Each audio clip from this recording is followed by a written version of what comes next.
maybe when I was a young kid, I got into bodybuilding because I thought if I looked better, people would like me more and I get more validation from girls and other guys and stuff. I always thought because I was overweight and fat, that's why nobody liked me. Mm. Even though I look back, I was actually pretty popular in high school. I actually was. But for some reason, no matter how popular or how many groups I fit in, I always thought that it wasn't enough, that I didn't, that nobody really liked They me didn't when, like you? yeah, I always thought they didn't like me, even though everybody knew who I was. Mm. I was a class president, student council, I was all that stuff.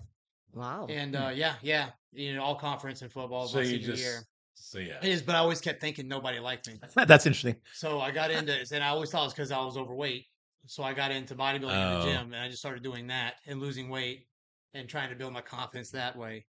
It's now I do it because it keeps me in check because I'm usually extreme. So if I'm not on schedule with training and stuff, then I'm doing everything else extreme.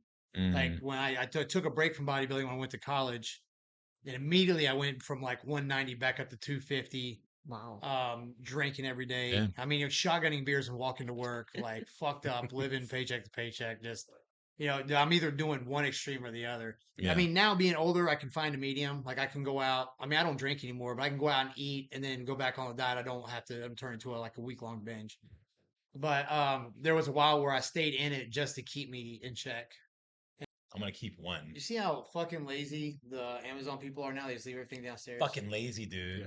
And what did you take a They picture? got and then send lazy. it to No, they you? got lazy. Yeah. You notice that all the But like, license plates are from Indiana? but Oh, are they? like Tina was the only one up here, and the guy came up and was like, said something about he's not carrying up the steps. What the fuck? And okay, once Yeah, again, he was bitching about it. I'm a little old school where I'm from. Like if you come in, the only person around the place is a woman. There's boxes downstairs. You bring them up. Yeah. And this little fucking teenager looking guy couldn't even bring the damn. It wasn't like it was some disabled or some fat dude. It was like a regular looking. Because that's their fucking job. I'm sorry. You're delivering shit. And the business is upstairs. So guess what? You Yep. fucking deliver it To the upstairs, dude. business. They Not got, just they that. I got mean, way if there had been lazier. like 6 bodybuilders up there when you come up, then it'd been like, okay, well maybe they can get it. But like when it's just like a woman up here, Yeah, it dude, was Tina. show some Yeah. common Yeah. courtey and bring the fucking Yeah. boxes up. Right. Well, and Amazon. What do I do now? Yeah. like when FedEx was doing all the Amazon stuff, like they would come into our building, like where I live at, and leave the package in front of your door. Now that Amazon took over for the Amazon packages, like they just leave a pile of like people's stuff right out in the lobby, which is like Do they exposed really? to the public. Yeah, Oh. That's fucked. Well, So- you could just walk in and be like, "Oh, this one's mine," easy. You wouldn't and even Just nobody take would your even know. shit. walk up. It's like literally like the Nobody would lobby's know. Nobody outside. would know that you grabbed somebody else's package. Not a clue. I would not like that at all. Well, that's where you got to complain. Yeah. You're gonna have problems, but whatever. They make But when you're a billions. monopoly and everybody, I was like, yeah, you make billions. They don't care. They're like, yeah, whatever. They'll have They'll, issues. they'll but end up having to tighten that up because no, they're gonna that's have some to. bullshit. They're gonna have Because to. people are gonna start catching on and like just start stealing packages and shit. Oh yeah, for And sure. plus, the old people population here is ridiculous. So if you just don't even take the packages to them, Yeah. they're gonna complain. Oh, and then there's like so many like hidden addresses too, right? Right. Hey, welcome to another episode of Paradise Pump. We took last week off for the Shawn Ray Classic, but we're back today with a vengeance. And what do we got to talk about today? Oh, speaking of the Shawn Classic, Yeah. all of y'all had clients there, right? Mhm. Yes.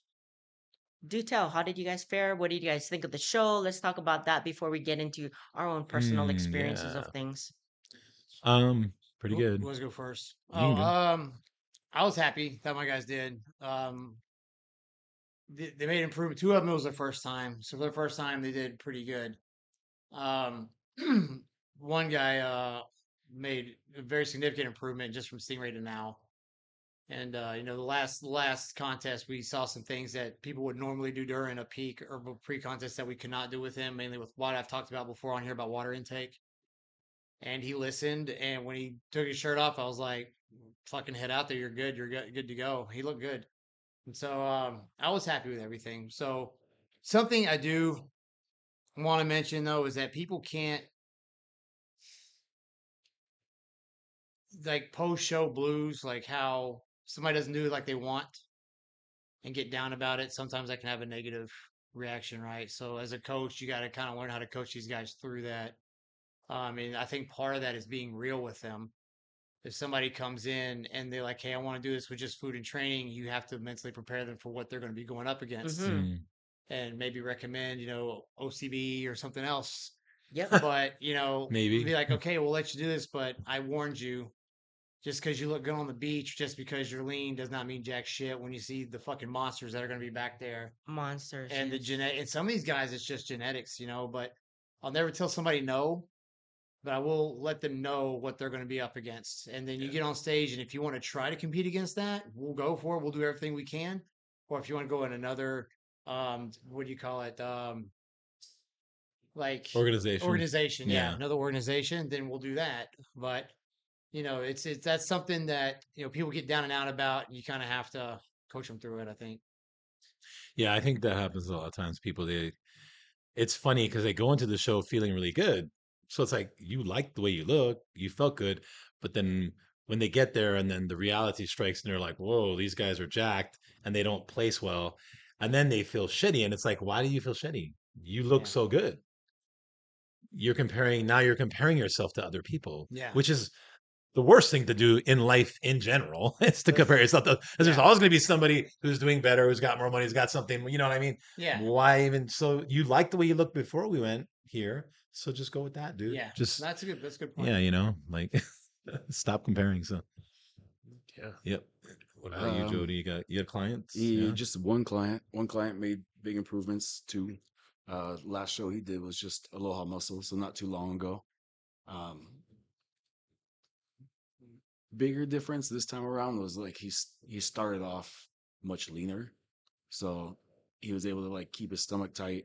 Um, from weight loss and stuff, there was some like saggy skin that he had to kind of think about. But just more time staying leaner and like actually maintaining like a more healthy diet and training regularly.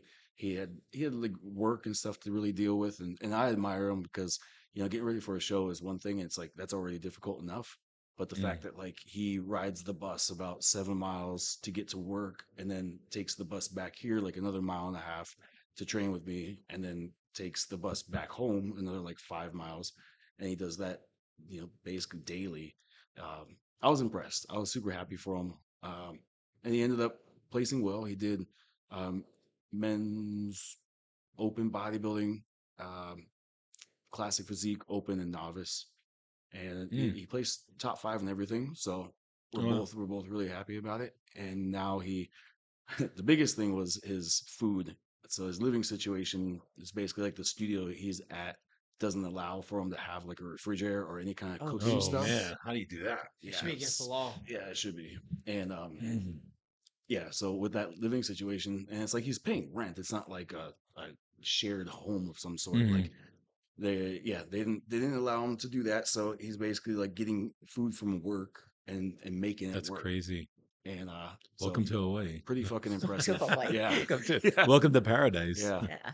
Right. So pretty damn impressive, and we're really happy. And now this time around, he's gonna try to switch some things up with his living situation and everything, and transportation. Mm. So I think we're gonna do a lot better. So Oh, awesome. yeah. Oh yeah, yeah. I had two clients. I had Bikini. So Carly, she did Aloha Muscle, and she came in. It was third in Aloha Muscle, and then that was in the Masters, division. And then we did the Masters again, Shawn Ray, and then she won. She took first. Big improvements because even in that short time, because we had been constantly improving the whole time. It's been like nine months or something. She did a show in Japan a few months previously too. So there's been she's been training for a while, and her glutes especially improved a lot. I mean, that was the main thing. Her glutes and her legs, like that was mainly what got better. Just a lot of work, and then got her leaner. Like we just had to keep getting lean. That was what it was. Just keep getting lean and don't lose any muscle. So she did that. My men's physique guy, he took fifth. Um, I mainly dieted him. He kind of came to me late, like 9 weeks out, 10 weeks out. And then I gave him the diet plan, and we trained not as much as I wanted to. He works a lot. So uh, I really like to train people, like really be hands on with them. instead of just doing like programming. That's how I like to do it. But he came. I mean, he looked good, looked great. He was happy actually. He was happy. He said he looked way better than he's ever looked before because he did Shawn Ray last year. So he was happy regardless of where he placed. So, but yeah, so that was good. So pretty good turnout. As far as myself, I helped one individual. He did well for his division in men's physique, but it was obvious even for as much of an improvement phase that we had going into this show, we knew he wanted to put on size and bulk and all of that. So from contest to contest, I think, or Sean Ray to Sean Ray, within the, you know, over the year, he put on like 30 pounds, but it Oh, still wasn't enough. He got drowned out by the top two guys, and we're just like, he's a small frame, that guy. Your guy, yeah. yeah, yeah. But he put on good size, but you measure him up with the rest of the lineup, that it would have been like, all right, like really normal in comparison to the top two guys that Yeah. were just really stand out. You're just like, fuck, man. Wasn't They're close, yeah. not It's tough. even. No, you're talking apples and oranges, like men's bodybuilder's body, but in physique, like something that you would probably be like a pro body already. Yeah. Yeah, you wouldn't think like a body like that would still be competing at this very low state level Yeah. shows, Wow. but of course when you go to nationals, yeah, Then you you'll find fit out. kind of right in. Yeah, But yeah, But yeah. like, yeah. I Right. feel like here in Hawaii, especially, like, and maybe it's just because I've been to more shows here, but like we tend to have a lot of those guys. Like you think about you think about Chad, you think about like all these guys who are like they're now pro, Mm-hmm. and Well, they were like but standouts. they Yeah, stood they out a stood out. lot. Like I Yeah. remember seeing at the Kaika, what was that, 2013 to 2014? I don't remember. But I remember he like came out and I was like, who the hell is this guy? He's a giant and he's in super good shape. Yeah. Like Hmm. there always tends to be those. So it's like, hey, you might not be far off saying what you just said. It's like Yeah. these guys might be right I there. mean, I'm just speculating, but my best guess from my guys' uh body weight, since amateurs they don't weigh right for Yeah. men's physique compared to the first and second place guy, it's got to be like another extra 20 pounds on the first and Oh, second really? place. It was Wait, the huge guy the that took difference. first in your guys' class, did he win the overall? No, that wasn't. I think so. Green shorts, A. Yeah. Oh, A. Was it A or B? Is it I forget A? what it I don't was. know. Well, I know that the guy who won the overall in men's physique in the NPC, he just turned pro At Japan? in Japan. Yeah. Okay, we're talking about the same guy. Yeah. So he just Yeah, got a pro card. exactly, right? So So he he Yeah, was so see, he like literally you was a just said week it. out. 20 pounds Yeah. compared to my He was dude, a like week 20 out pounds over. and he Yeah. did now he's a pro. Right, And I think he exactly. competed in the pro show. I don't know how he did, Mm-hmm. but yeah. But yeah, they're gonna, you look at them, you're like, fuck, what are they Yeah, the doing guy was here? already They should be there. a Yeah. pro. Yeah, yeah. Yeah. Exactly. They're there, and it's a long game with bodybuilding and competing. What a lot of people forget, like how Jed was talking about earlier, it's not a weight loss contest. I will say this for you guys and gals, it's still a bodybuilding show. So I mean, don't be upset with the outcome. Just be proud of yourself for even stepping on stage. That's a good Yeah. that's a good thing to put out because some people be like, "Well, I want 60 pounds, so I just get on stage," and you're like, I mean, you made Yeah. a bigger transformation But in it's not a some of weight these loss. people, but at the same time, like you get on stage, you may not turn out like you want it to turn out. Yeah, Yeah. So that's a good point to make. That's Just because true. you've busted your ass already too, it doesn't mean you don't have to stop busting your ass. Like, it's bodybuilding. yeah. I told someone one time that some of these people, because they have shitty off seasons, will prep every year to come back looking exactly the same, maybe a little Oh, bit better as last time. We know a few. So yeah, so if I when my clients they do their first contest and they go from like couch potato to getting on stage, I tell them this. I'm like, these people may not change much contest to contest because off season means time off for them. I Mm. was like, imagine if you made the same amount of change from starting to now as you did from now to the next show, and you kept doing that. Eventually, they're going to start losing. You're going to start winning. So you have to think about it like that. How big of a leap did you make compared to how big of a leap everybody else made? And mm-hmm, if you can evaluate that, then eventually in a few contests you'll start doing well, right? mm-hmm. Sometimes I have to give people that perspective because they lose all this weight and they gain muscle and they look good and they get to people who've been doing it for years and it's Yeah, like, they get butt hurt. yeah, Yeah. especially Yeah. against the people who's been doing it for Yep. years. Yeah. Yeah. Yep. Yeah. Yeah, they have to understand that too. Sometimes I think some people don't even realize it. They look at somebody and they've been training for like that person's been training for like 2 years, and they're looking and they're going, man, look at this person. And it's like, oh, that guy's like lifting for like 8 years, like, oh, Mm-hmm. like, yeah, like, Consistent in the gym, like 5 days a like week or 3 times as whatever. long as Yeah. you have. So imagine you if you did it. But I think a lot of times people don't realize that, Mm-hmm. or they just don't see it.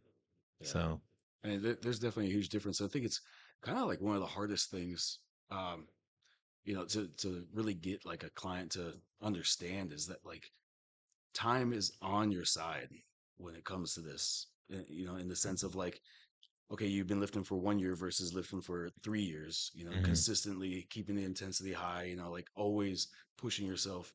Whereas if, doing it for 1 year, that's cool. You do it for 3 years, guaranteed it's going to be better.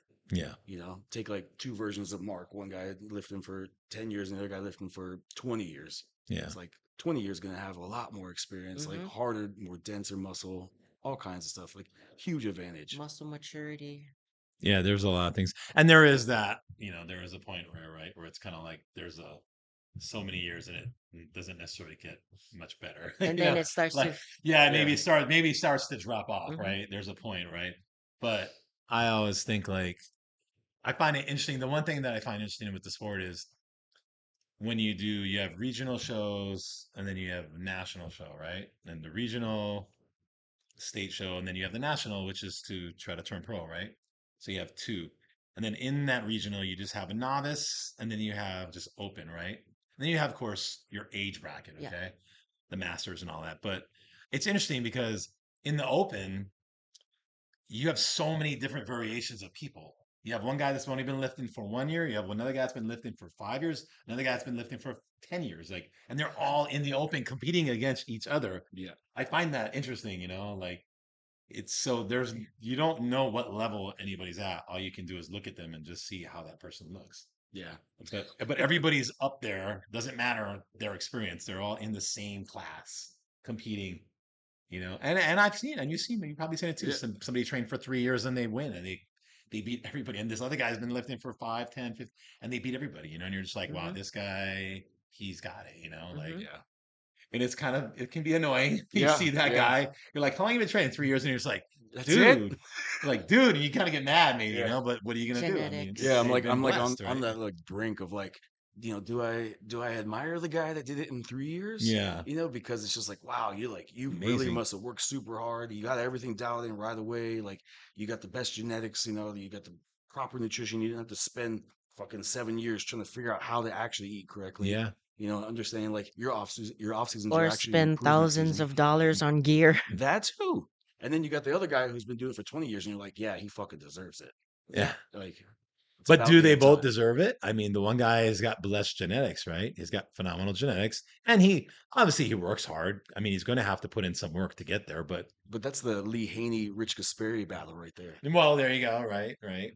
But who deserves it more? I mean, I don't know. Lee Haney seemed pretty I don't nice. know. I mean, yeah. Well, but this is a good one because who does deserve it more?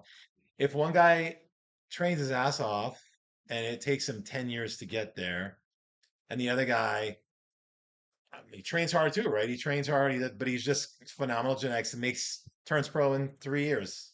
Let's just say crazy 3 years, and there's been a few that have I mean, who we have know done it somebody who's only been within, on stage 5 times. yeah, 5 times, and they And turn pro. bro, Yeah, so but we're talking. Let's just talk bodybuilding. So let's just because obviously bodybuilding takes longer to build that muscle, but yeah, I mean, don't they both deserve credit?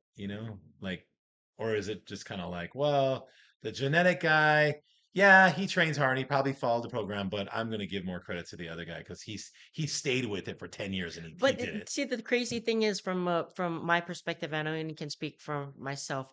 I'm not looking at like, oh, he had a rough upbringing. Oh, he's been it for 10 years. I don't know shit about anybody when I see them on stage. Is Right, I'm gonna reward the person who deserves it. That's just my own take. right. And As like a judge, right? as a judge, Yeah. yeah. Well, I'm just saying in general, if you personally knew these people and you were like, and what you about like saw, not even then? Just the fact that like they're now a pro, right? right, And then now you start seeing the YouTube videos, interviews, and you see, Flex Magazine or whatever, Muscular Development magazines. They do interviews with these people. Now you get to actually like understand where these people come from. I think that's how, honestly, I don't even necessarily think it has anything to do about like deserving it. It's more of like what your fan base is going to be. All that matters is what you look like that fucking out on Yeah. stage. Yeah. What about the guy who's done it for 20 years and doesn't know when to fucking hang it up because he can't do it? There's those You think he guys. deserves it? Oh, he's been doing it for 20 years and he still sucks. Maybe he should go be a fucking doorman or something and not or a greeter at Walmart. First he was an Wow, accountant. he was Now, a now, greeter. now down He's to like a Walmart. doorman. Well, he might have a really good job, Greeter at but he likes to do Walmart. bodybuilding, Now, if right? he's doing it just as a hobby, just to do it, I Yeah. get it. But if you're trying to win, you're going 10, 15 years. Like, eventually, you got to learn to hang it the fuck up. Right. Well, yeah. When every year, 20 years in is like, I'm getting that pro card this year, and you're just like, but you look the same or worse.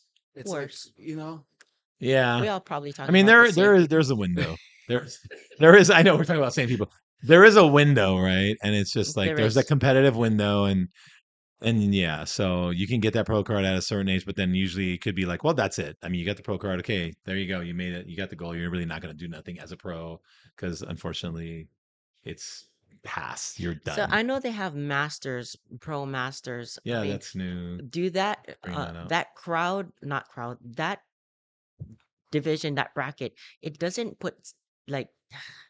It doesn't fill seats in the room. It doesn't bring the crowd over to watch. I mean, like who?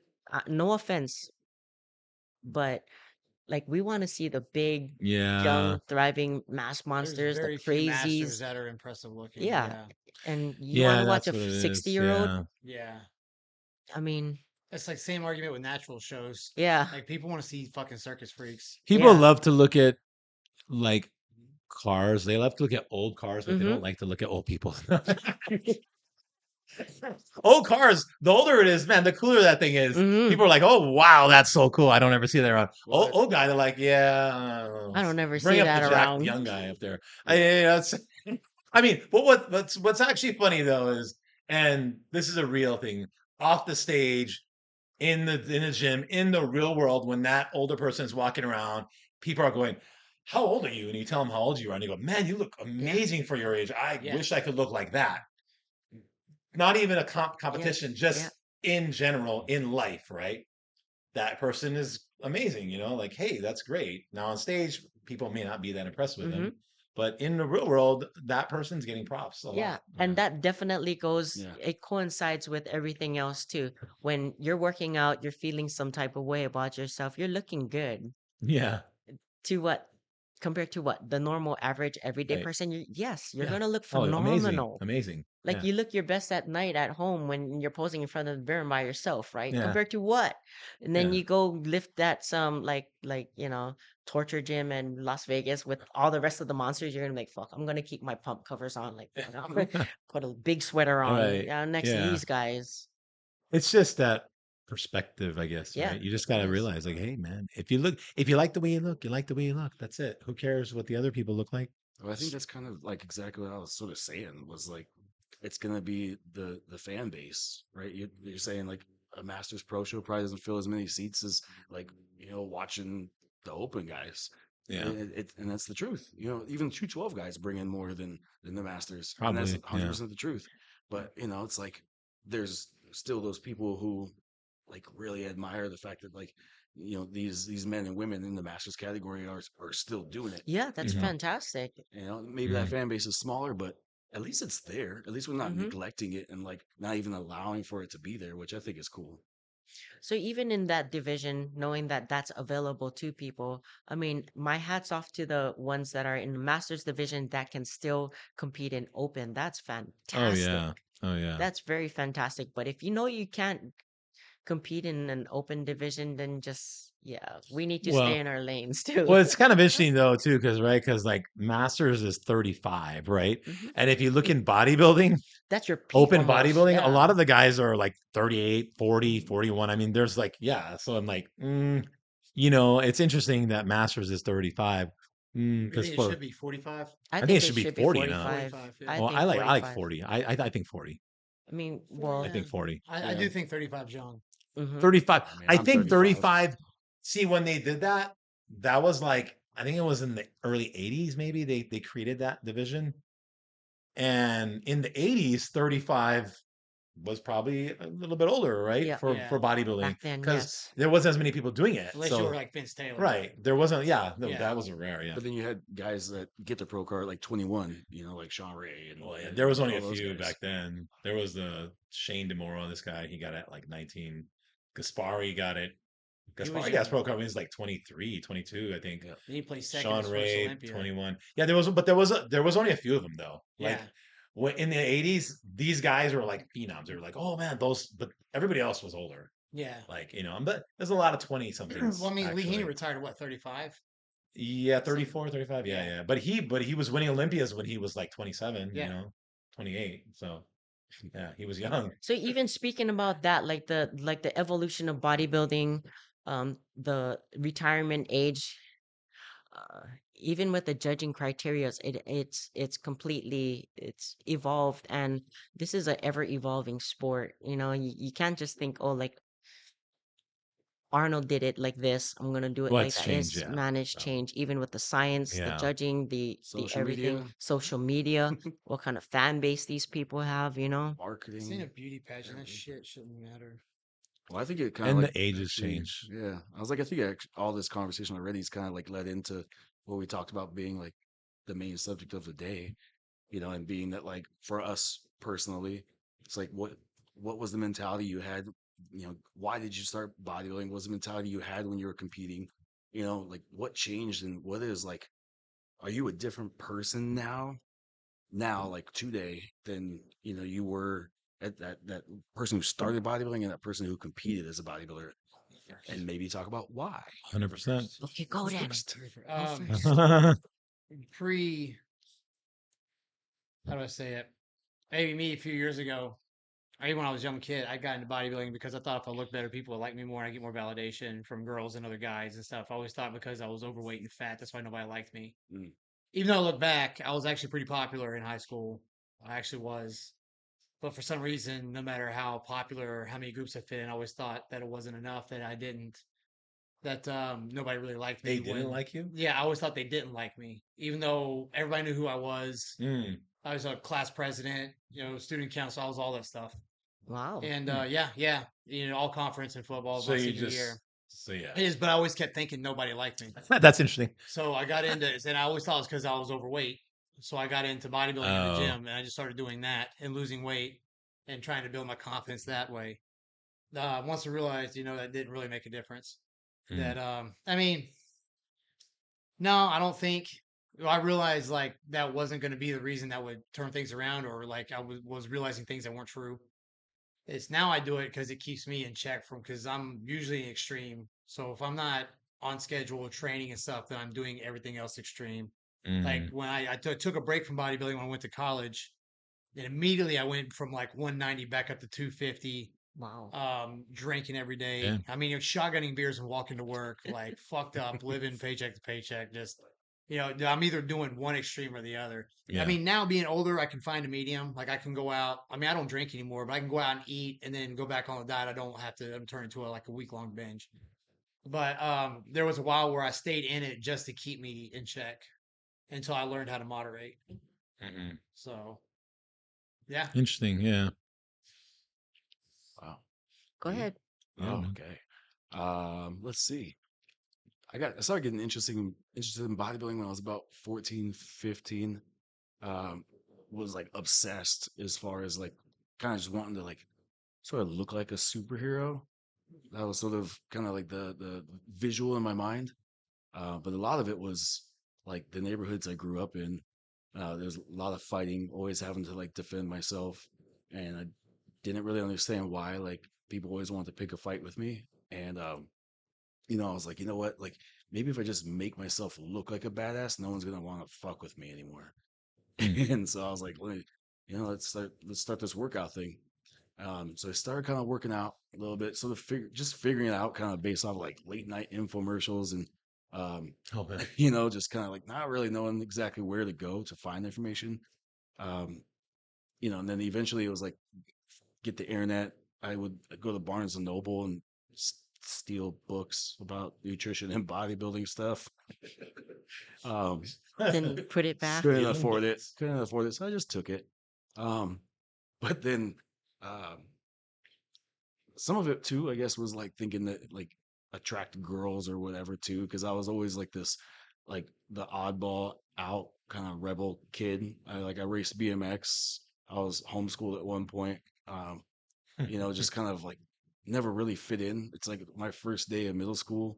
I'm like I show up in like Jinko jeans, like a chain wallet. Jesus Christ. Yeah. And I have like hair to here. Got your ass That's beat too, or what that day? Yeah. no, I beat somebody else's ass. Like Listen to Oh, Static he beat X. somebody else. Oh, okay, Oh, Oh, okay, yeah. nice. That was okay, a good okay. band. He's like, yeah. I beat ass, boy. And like Oh I had yeah. like bleached my Mm. hair, had blue tips. I had this cool ball Wow, chain blue necklace. I gotta see a picture, dude. Like Jesus Christ, bro. but I came from like the world of like BMX, and like all my friends and stuff were all these like more like Mm, punk rocker, like mm-mm. new metal guys, Funny. and like they're all older than me too. And so I was like, I just didn't know how to relate to other kids my age. And so that's why it was like, it kind of felt like more at home when I was at the gym, because it was like the guys that were wanting to teach me and help me, were older guys. And I was always so used to just being around an older crowd. Um, so there was like a level of comfort there, um, less dangerous too, because like I raced professionally, did my like very first big show was the X Games in 2001, and like it's dangerous. I broke a lot of bones, and then bodybuilding things are like a bit more controlled, but still sort of extreme. There's still like the extreme factor to it, where it's like you build muscle, and we all know like fitness is healthy, but bodybuilders take it to a whole other Mm-hmm. level. And so it still kind of fit with my mentality of like, I want to go to that next level. I want to be sort of like the outlier, you know? And then like in high school, it kind of separated me from a lot of people, and it really helped me kind of like have an identity, to be honest, because Mm, who I was prior when we had moved to a different city and I stopped racing all this stuff. I didn't really know like who to be, like I didn't like mhm. how to be, because like it was a whole new environment. I think And we all like, go through that. yeah, Yeah. and being the only guy that carries around his fucking plastic trash bag with his Tupperwares and meals, and carrying this jug of water around, people start asking questions like, "What the fuck do you do?" So you tell them, That's and then funny. they start getting intrigued, and then I end up playing some school sports. Bodybuilding helped me for that, um, like stronger than a lot of other guys my age, and it was just it gave me some kind of a purpose. Um, Mhm. but then when I started competing and everything, so I did my first show a week after I turned 18, and then did another show a week after that. And like my mentality was definitely a bit more arrogant, like because I won my first show, like kind of like hands down, and then I did my second show and I won that one too, like hands down as a teenager. And Oh wow. it was like, shit, finally like something that I'm doing, and I'm getting, like that all I gotta do is just work hard. So that helped me in that too, because I didn't know if I had like really any genetic gifts. I just kind of, like he was saying, just go extreme in everything. So I just go balls to the wall and into anything I was interested in. And it was like, oh, with bodybuilding, it kind of pays off, you know. Um, so that was the mentality. And then I think, well, getting older and stuff is, having injuries, and I talked about like the health condition stuff, in a previous episode, but all that really kind of humbles you a bit, and makes you wonder, hey, if there's more to life. Because if you're obsessed with bodybuilding, and I think it kind of like, if that stuff didn't happen to me, I'd be that guy who's been training for 20 years trying to get that pro card and just can't Mhm. hang it up, Mhm. and I think other things too, besides like changes in the industry, it's not as like, that mentality doesn't appeal to me at all anymore. Like I really kind of get disgusted by like when I get on social media of just like you could do it, just grind hard, Team like no sleep. yeah, team no Stupidest sleep. I'll shit sleep when ever. I die. I'm like, yeah, I mean, everyone sleeps when they die. Like I just try to like logic it all out, and I just think it just sounds so dumb, and I think it kind of just I think it pushes the wrong mentality. That's what Mm-hmm. we were kind of talking about. I think it was the last time where we were talking about like, hey, if you can start to begin to sort of like let go of the outcome, enjoy the process, and trust in it, like that's when you do your best.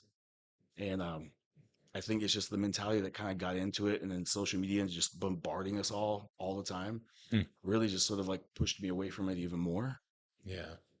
Um, but I would say like a healthy amount of that go getter hard work beats everything is okay.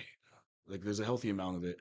I think you can also go too far with that Hmm. mentality, and just run yourself into the ground and be that guy that's been trying for 30 years to get the pro card, never gets it. No, he got it. Yeah.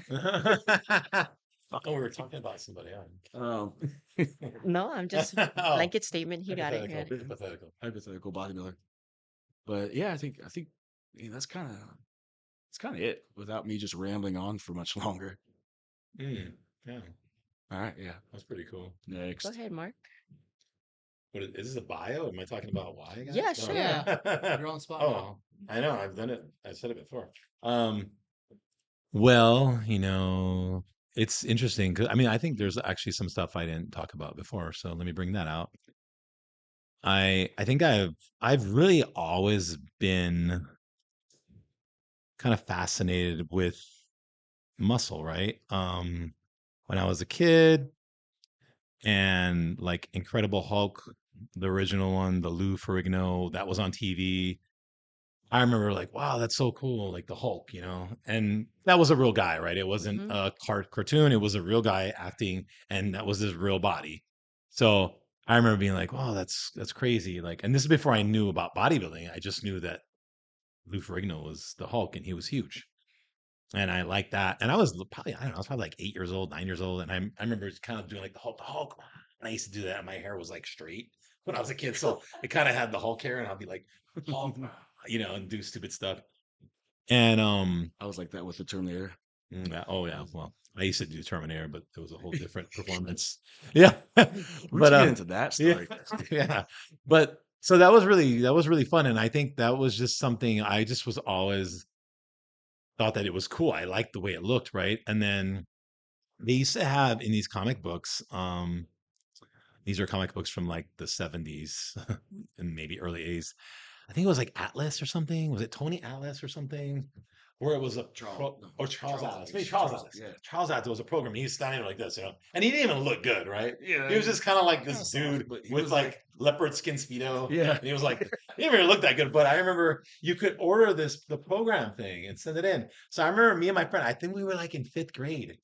And we mailed it in. We like you cut the thing and Oh we my mailed it in, and gosh. we Yeah, got the from the little back of the booklet. magazine. And it was like a little workout thing. And I can't remember now what it was in there, but we didn't even do it. Of course, we got it. We're like, oh yeah, this is cool. We never did it because we were young. Um, but I remember thinking that was cool. And then the first time like I really started touching the weights, I was in like eighth grade, and so the special ed teacher, his classroom was kind of like on the side, like special ed, they always put him on the side, right? It's kind of weird. Isn't that in Get the schools? short bus, Yeah, get the the special ed, smaller they're always room like on in the a side, section of the school where they're like separated. That's kind of screwed up. But anyway, so like make them feel more I know, isolated. right? But it was like on the side, and he had some weights over there.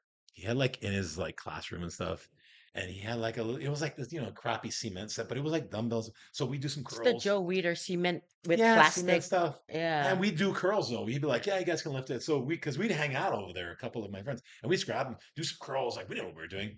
And I remember it was kind of cool. I'd be in like my regular clothes, my regular school clothes, just curling, not knowing shit. And then, yeah, then of course, once I was getting into high school, the summer before high school, we were going to play football. And that's when I got like a real weight set, like, but it was still cement, but it was a bench and it had the whole thing up to like, I don't know, it was like maybe 150 pounds or something, right? And that was good enough. And yeah, and that's kind of what did it. I just got into that, me and a couple of my friends, we just really were into it. But I was the only one who really saw something from it. Like, as far as like, I saw that there was something more than just, okay, lifting and then go play football. And that's why we're lifting, so we can play football. It was more like, oh, I'm going to lift and then I can look better, Hmm. And I remember that early on.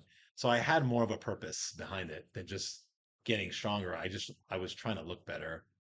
And yeah, and then once I kind of outgrew that set within like, I don't know, a year or two. It was like, I actually joined a real gym. By the time I was like 16, I think I joined a gym. And I was really young, considering I was a 16-year-old. I went in there on my own, joined, and a lot of the guys were in their 20s and up. But that's kind of how I learned from these guys. And of course, reading. I read a lot, books back then. There was no internet. So read magazines, read books. And I would always look and see, like, okay, I want to look like this guy, and try and compare myself to what I could look like. Um, and so, yeah, so that was, for me, it was a driving force to, I mean, one, I think it was a real escape for me because Mm-hmm. whatever maybe whatever issues I had going on in my life, and at the time, or things, maybe whatever unhappiness I was dealing with, because as a kid, teenager, you're always like, I'm unhappy, right? Yeah. There's always something, right, that you're not happy about. I think I always would turn to bodybuilding and just lifting in general to kind of make me feel better. And it really did. Like, if I felt crappy or my life was not going that good, I'm gonna go work out. And then I would work out and I'm like, oh, I'm good. I'm good. Everything's cool, man. Even though nothing's changed other than I had a great fucking workout. Um, and I remember just doing that for years and years. And then I got to a point, probably in my 40s, where I really, like, okay, I understood like what I was doing. And I think I knew before then, but I finally kind of got to that point where I understood, and I was like, okay, I don't necessarily need this anymore to make me feel good about what about me in general and my life. Um and like I said, and that was in the 40s, it took a while. And I didn't, and I could actually, I did a lot of work, right? A lot of personal work and understanding of like who I am and stuff. And then I kind of figured out, like, okay, yeah, I know what bodybuilding was there for, and it served a great purpose for me throughout my life. And then there was a point, probably in my mid 40s, where I got hurt again, had a major pec tear, and then that's when I decided to not compete anymore. And that was really rough for me for a little bit, but then I came to realize, like, what are you doing? Like, why are you doing this? And what is the purpose of it? And is it even to try to like turn pro and win shows? Not necessarily. I thought it was that for the longest time, but it wasn't really that. That Mm-hmm. wasn't really the main goal. Because if it really was, honestly, like, I probably would have turned pro a long time ago. I would have done what it took, Yeah. but I wasn't willing to do everything, like, because there was a lot of stuff that I would be like, no, I'm not going to do that. And that probably hurt me to get there, but I didn't care. And there was shows that I would like, how much is that going to cost for the airline ticket, hotel? That's a lot of money. I'm not going to go do it. And I just wouldn't even do it. So I wasn't willing to sacrifice it all to turn pro. And that just goes to show you, my goal wasn't that. My goal was Mm-hmm. totally different. There was something that I was getting from it. And it wasn't just to be the best bodybuilder.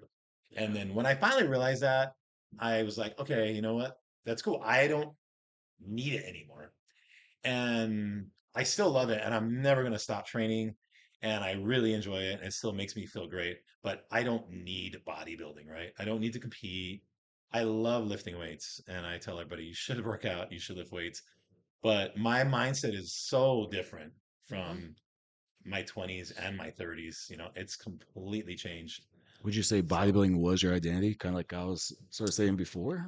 it was an identity, Yeah. yes. It I was like made it an Mark the identity. bodybuilder, Yeah, I Jody made the it this bodybuilder. identity, right? Yeah. Because there was things that I wasn't happy about in my Yeah. life.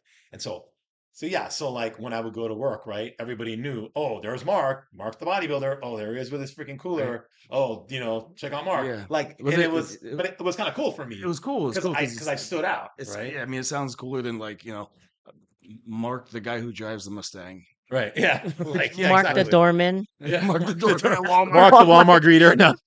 Mark that yells at people for putting plates in the wrong Yeah. area. Mark the Rager. Yeah. No, yeah, no, that is totally, it was an identity. Yeah. And I don't know, I mean, was I trying to find an identity? I don't think I was. I just think that there was a lot of things that I didn't deal with, you know, early on, and I just was like, kind of like, okay, let me just put everything into this, and then I Yeah. can kind And of got can to kind of that. avoid it, Yeah. yeah, I can kind of avoid getting into it and Yeah. dealing with it, Yeah. and kind of, I just pushed aside, and that's what I did for a long, long time. until I had to kind of face it, right? There was that point where I had to face it. And I was like, all right. And then and that was, I mean, honestly, it was a good 2 or 3 years after I stopped competing where I went through a bunch of stuff to change the mindset. And it took me literally, like I told you, it took me about 2 to 3 years. It was definitely not an overnight thing. It No. wasn't a year. It was a couple of years. And then I was okay with it. Like I was completely like, I'm totally good, dude. Yeah. Like I don't need it. I'm good. I still love it. I still love working out, but it doesn't have this emotional effect on me anymore. Right. And so, yeah, and that was tough, But again, and I don't think I would have got when I was younger, I wouldn't have been able to because my mindset, I was so young, I don't think I was ready for it. I needed to go through a lot of things in my life and get to a certain age to where I could really understand it and really know who I am, right? And figure out who is Mark, and what is Yeah. he doing with his life.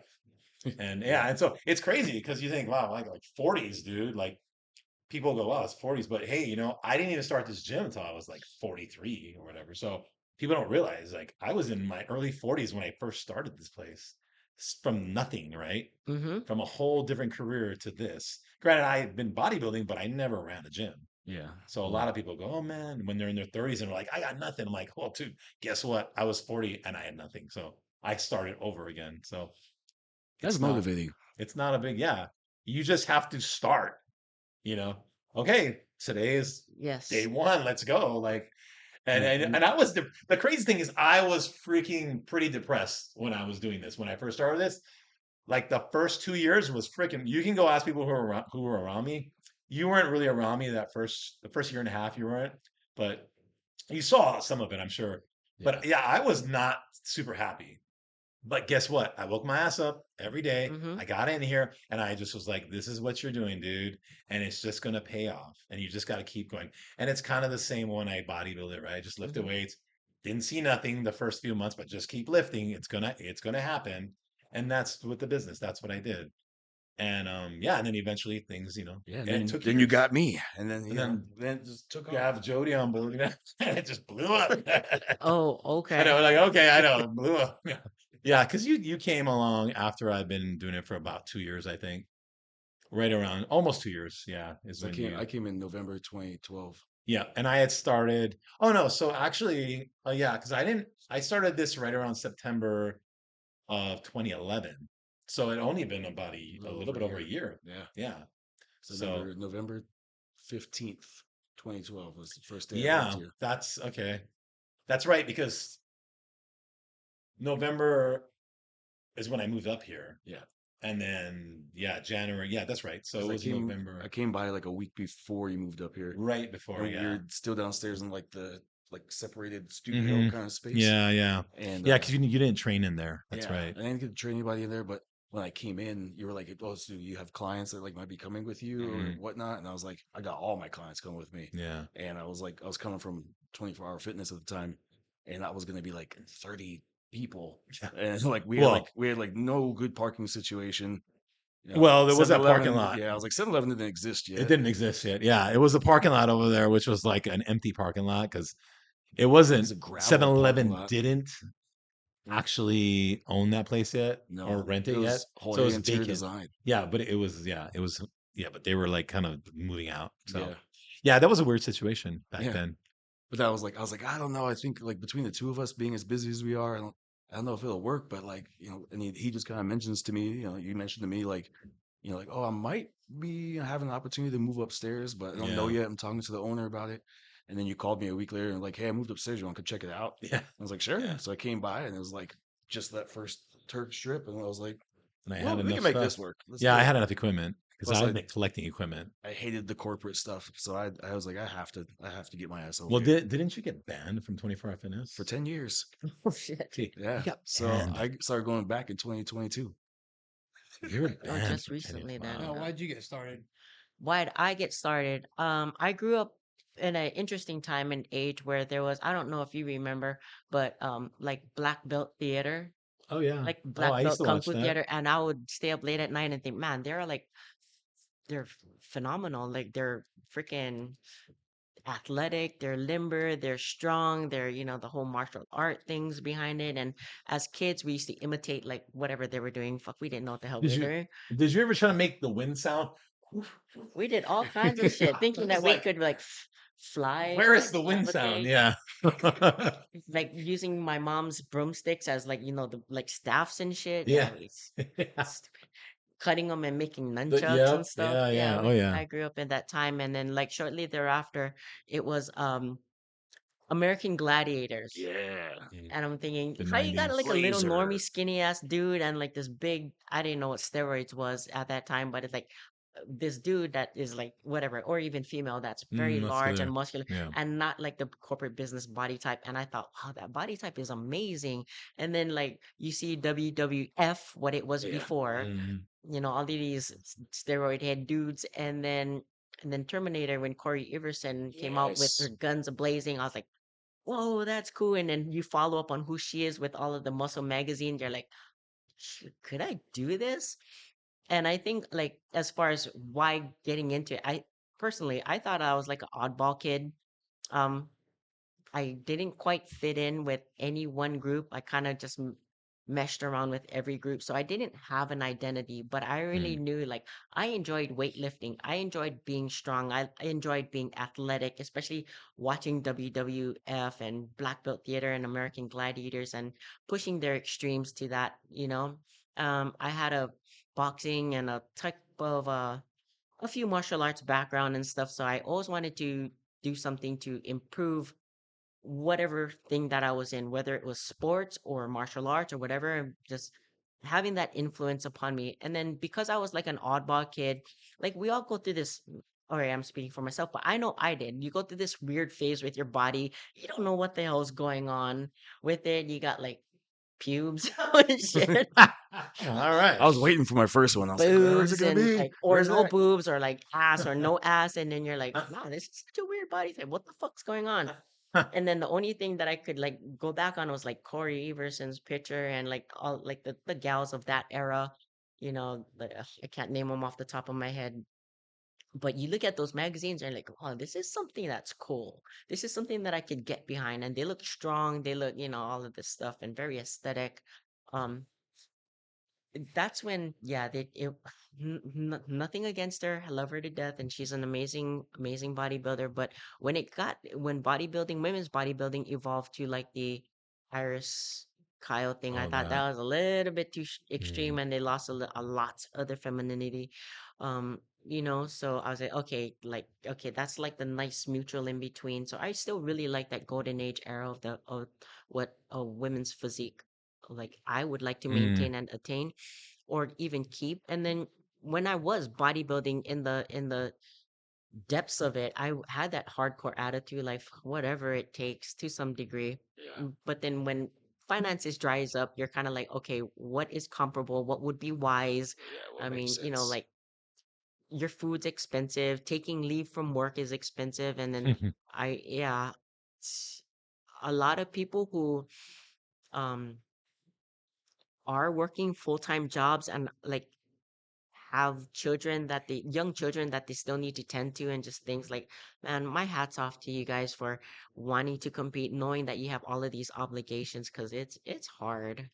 Um, Besides the whole injury and everything like that, I saw women's physique, which I got my pro card in women's physique and women's figure.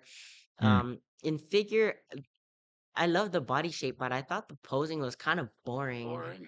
It's Robotic quarter and turn and boring. quarter turn. Well, yeah. Yeah, there's only two Yeah. It's poses. kind of Women's Yeah. physique is boring. way cool. Like, And I like the posing.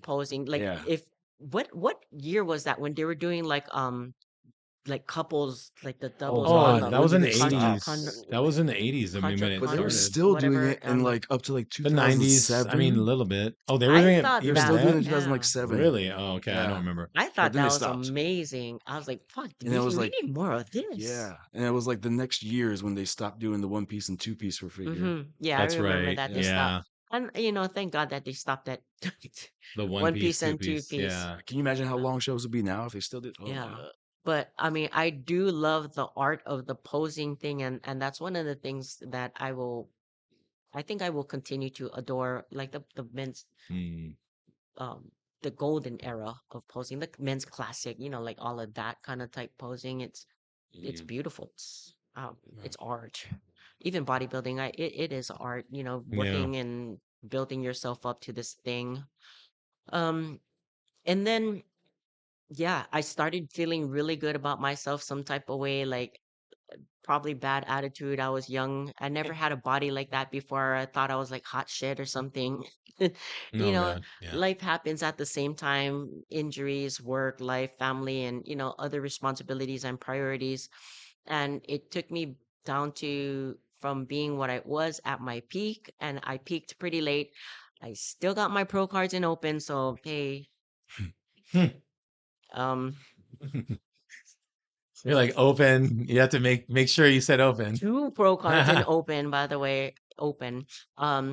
No, but getting injured and putting my being put in a situation, a very, very, very uncomfortable situation where it took me a long time for me to accept, like, this is life now. You have Mm, to pivot. You have to do other things, something other than bodybuilding, because yeah, bodybuilding is not going to make you money. And then I talked about it before. I pivoted real hard and I went straight into investing and um other things and learning about more and more and more bodybuilding things, peptides, more gear stuff, when and the little nuances of bodybuilding, the sciences behind it. I really, really got into that stuff. Not as much as Jeff did, but um I still stayed in the game, stayed sharp in the game, even though I wasn't doing it. Maintained to have a few people that I was willing to help get into, competing and stuff like that. But yeah. life throws you for a loop, and sometimes you gotta back away from it. But one thing that I knew, I'm not even gonna play when I say this, that time when I looked at some type of way at my peak of my game in comparison to like when I was completely disheveled and like very injured and so on and so forth, there's still a part of me that was doing it for vanity purposes. Mhm. I don't want to I don't want to. I see how people, when they start to get overweight and then the health problems start to compound, whether it be, aches and pains, or like your organs start to do something because high blood pressure, cholesterol, diabetes, and so on and so forth. And finding that harmonious balance between the bodybuilding extreme and like healthy, like we talked about with Ernie, Yeah. is kind of the road that I'm on right now. So finding my stride, doing the things that are more important rather than just thinking, no, I need this damn pro card or nothing. Like, in all honesty, it was, to me, yes, it was a very monumentous check mark for me. I didn't do anything. I'm not a top tier pro bodybuilder competitor or anything like that. And that's not for everybody too. I mean, the way that the division is turning, we talked about it before as well too, where like it's an ever evolving sport. The girls are getting bigger, more dense, more lean, more everything. So Mm, I don't even feel like personally I would fit in a women's physique division anymore. yeah. And yeah, my body just won't be able to bear it. Even if I manage to somehow get into or in compete in a masters, maybe when I'm 50, but I don't know. I don't know if that's something I still want to commit to doing, because there's so many more other things that are important. Oh yeah. Hmm. Yeah. No matter what, if you get back, I mean, it's just But that you got to put in same, the work, yeah, man. that same mentality that I took with bodybuilding is the same mentality that I took with re-educating myself with finances, with investing and everything like that. So it's the same. I'm like how Jody does. Whatever he does in like total extremes. So I do that to myself too. I learned in total extremes. I take everything on in total extremes, but it's I'm happy with the way that life took me. I was able to pivot and diverse, whether it be myself, my portfolio, my who you are. Because I didn't think of myself as like, oh, Mel the bodybuilder, oh, Mel the coach, oh, Mel the judge, or Mel the whatever. I didn't identify with that. I'm just, oh, there's Mel. Yeah, Oh, okay. one of those.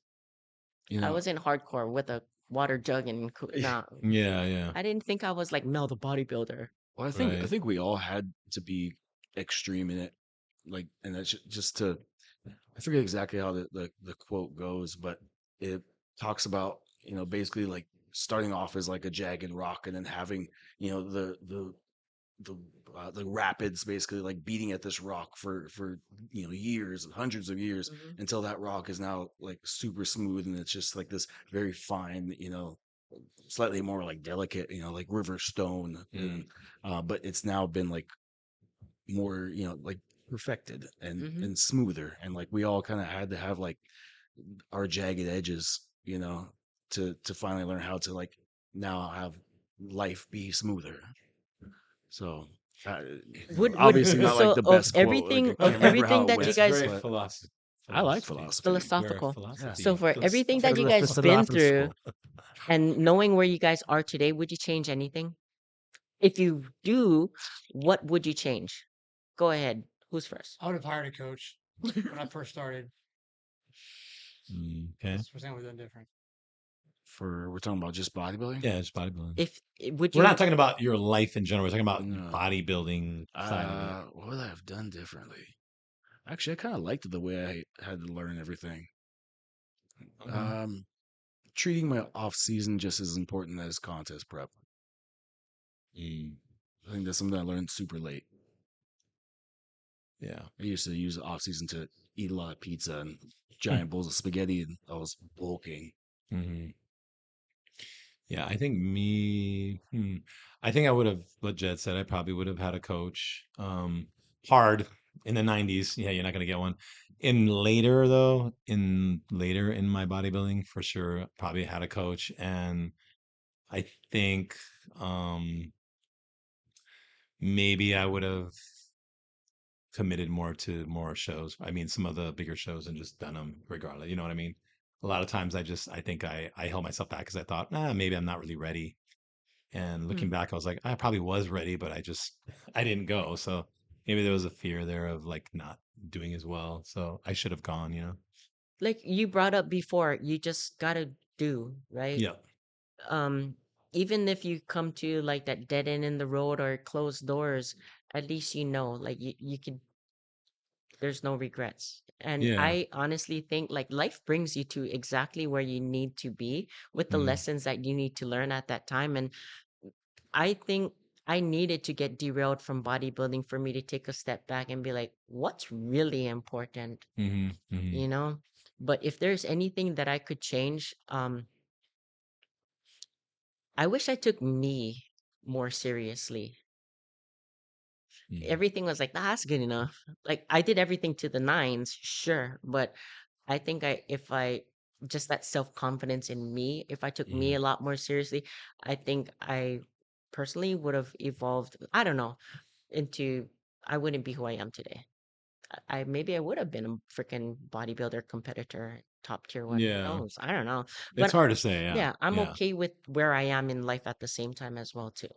hmm Yeah. No, it's easy to look back, right? And be like, Yeah. you see some of the mistakes, but then again, I don't know. Oh, I Mindset. do know what I would change. Besides, it's a really great idea for you guys to hire a coach, especially a one-on-one like personal trainer and stuff like that. But like, if I could do it all over again, like I would not fucking do ego lifting. I would want to Mm, incorporate better technique, especially for me being like as injured that I am. So that is yeah. definitely one thing yeah. That's one thing I'm fortunate. When I was real young, I had a guy.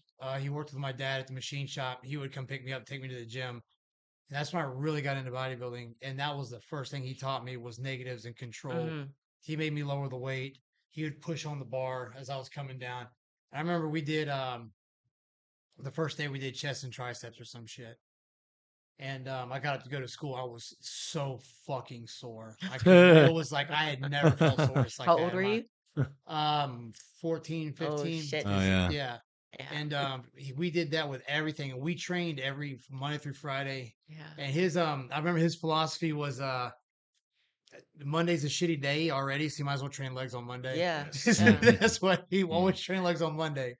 Because And that's usually in why. your early teens, you're like, fuck, yeah, we're good. And you're really, usually really Yeah. resilient. You don't, what, warm ups? Well, let's go. Let's get into the Yeah. work set. But yeah, to be that sore, yeah, he did a number on you. Yeah. So we train like that all the time. And I got really good results from it. But hmm, I did yeah. like his Monday mentality about training legs on Monday. We always did. And also, nobody's got the leg shit on Monday, so it's always Yeah. open. Yeah. Yeah, it was open. His chest was the The thing. chest. International Chest Day on Mondays. Yep. I think actually, you Now it's know, Friday. Get ready for the club.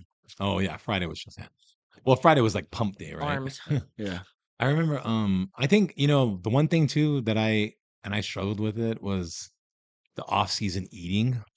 Um I know this guy didn't have a problem, but yeah, it was that's why I think for me like having a coach would have probably benefited me in a sense that there would have been that person there going, "Hey, what did you eat? What did you do?" And I would have been like, "Oh, I didn't," I think I would have pushed myself a little more probably because somebody was keeping track of it, right? Keeping you accountable. It's not like I didn't understand because I knew what for the most part, I knew what I was doing. I mean, it was just having that person there to keep me accountable and be like, "Hey, man, you gotta. This is your meals." Oh, okay. And then he wrote it out, so I have to follow it. Hmm. I think that would have been huge. And I always wonder, like, how much better I would have been. Because Yeah. as I know for sure, I would have been. I think I would have been better. Like, I would have been better, but it's all right. Here we are. I think that's good. Yeah. If I could leave, like, speaking of contest prep and shows and stuff like that, this is a message for you competitors as well too.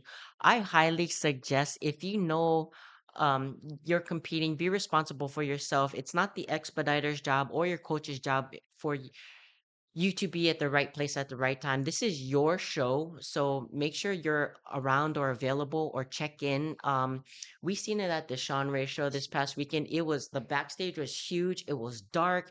Everybody was like littered all over the place. So Yeah. trying to Yeah. line people up for it. The music was loud, Super loud. so lining people up Between for it. two different events Yeah, going on. two different events. I mean, be responsible for yourself, and because I'm gonna say it now at nationals, if they can't find you, you're DQ'd. We're not gonna Yeah. wait for you to show up. Like, Yeah. And I think too, I've seen this and it happens often is people, they sign up for the show and you got to make sure you read like the form, like read all of it. You know what I mean? If you're going to do a local show, make sure you read, hey, check in at the hotel at this mhm, time. Don't think that your coach is going to be telling you this yeah, stuff. Like, make sure you're like, oh, okay. Oh, yeah, check in is the day before. I got to be at the hotel at 5 o'clock. Like, don't just be like, oh, my coach is going to tell me. Okay. uh, Or the show is on Saturday. I'll be there on Saturday. Like, don't do that. Like, make sure you read everything. Yeah. And if you're doing like a national show or even like an overseas show, right? Make sure you read the fine print to make mm-hmm, sure you're qualified, right? Because unfortunately, you would think that the promoters would tell you, when you sign up and they would make sure that you had the right mm-hmm, qualifications, but that doesn't always happen. no, And then you get to the show and they're like, you're not qualified. And you're like, what are you talking about? I did the show. Oh, did you know that that was over a year ago?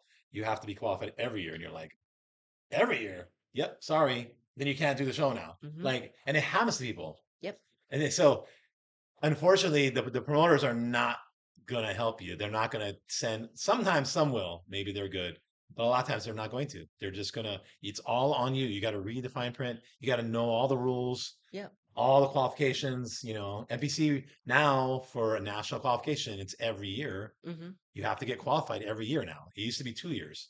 yep, So you have to do regional show. So that's why some people go, "Oh, that guy won the show last year. He did the nationals, and now he's back here doing it again." It's like, yeah, because he has to qualify, dummies. mm-hmm, Like he has to qualify again. He's gonna go do nationals. mm-hmm. Don't get mad at him. The NPC made it that way. You know what I mean? Yeah, and even as far as you competing in shows, like 98% of us are carrying around smartphones.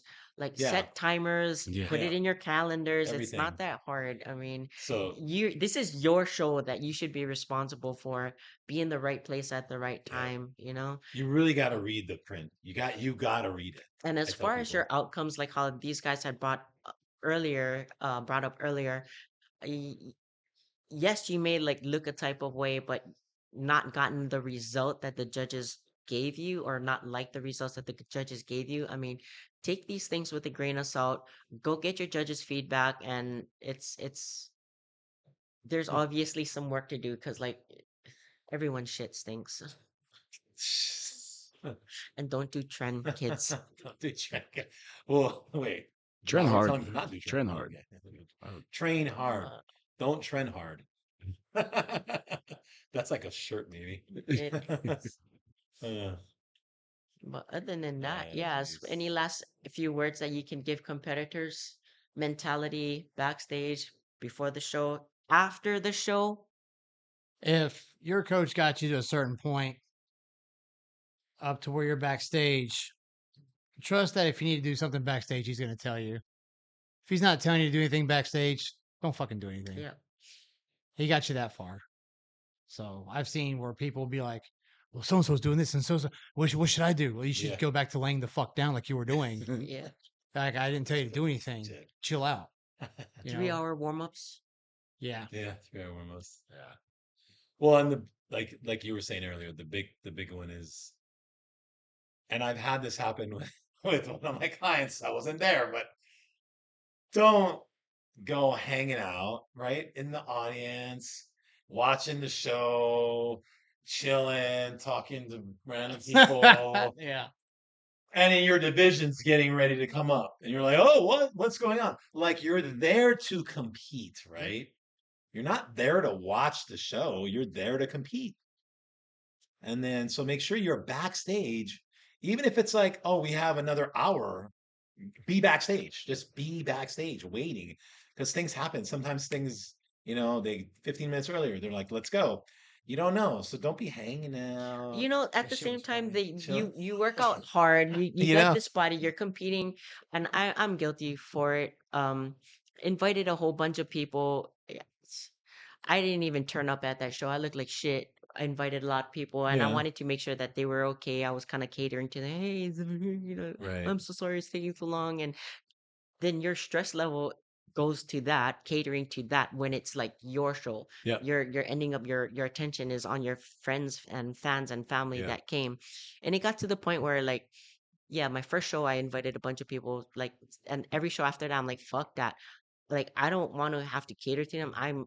If you guys want to show up, great, that's on you. Like I don't give a fuck. Like if you want to find out what day it is, go look online because I really don't want you to go because it's You just rather not have to worry it's about it. long Yeah. and it's Yeah. boring, Yeah. and then they're like, oh, it's taking forever, and then you start to feel some type of way because they're like, yeah, I'm so sorry, it's taking forever. Right. Yeah. That's Yes, the it worst. is. That's the worst feeling. Yeah. So yeah, after a while, I stopped inviting people to shows. I'm like, fuck it, it's boring, dude. Don't come. You're gonna sit here all day, I know dude. people ask like, "Oh, how was the show? Oh my god!" Well, I got there at 7 a.m. and I didn't get out until 11:30 at night. Yeah. It was long. Didn't Yeah. go to church Not really this my morning. favorite. Yep. I slept through that one too. Oh, I know. Yeah, you did. Oh yeah, after like funny. Sunday morning, I went to the early church, and they're like, I can fall asleep and not drop the Bible. I'm Yeah. really good at He's this. just like this. Like You this. practice that in the military, Yeah. Yeah, That's where you learn it. I sit there. and then So- when the trainer comes, you're So you like, learn it. Yeah. amen. Yeah. It's amazing. Yeah. Yeah. I would say Yeah, my well- one advice is, as a competitor, remember it's a show as well, and there's a performance part of it that's really important. And the audience, whether they're your friends or not, like I think you as a competitor also need to show some respect that these people have paid really good money to be there. They've taken out the time because the show is all freaking day, right? They've taken the time out of their schedule to come and see this show, whether it's for you or for anyone else back there, because on that day you're unique. You're not just someone who goes to the gym and works out and eats right. Like you're competing in something, Mm-hmm. and you're put on a damn show. Like don't just have background music playing for your routines, while you randomly hit some poses or just wing it the entire time. Like put on a show. Put on a show. I know you're not getting paid, but especially at the like amateur level, it's like to be a pro, you gotta think like a pro. Yep. And you get all those months of work for 90 fucking seconds, and you're gonna like give Fuck off. 40% out there on stage, Yeah. like all sour food. Yeah. Mm-hmm.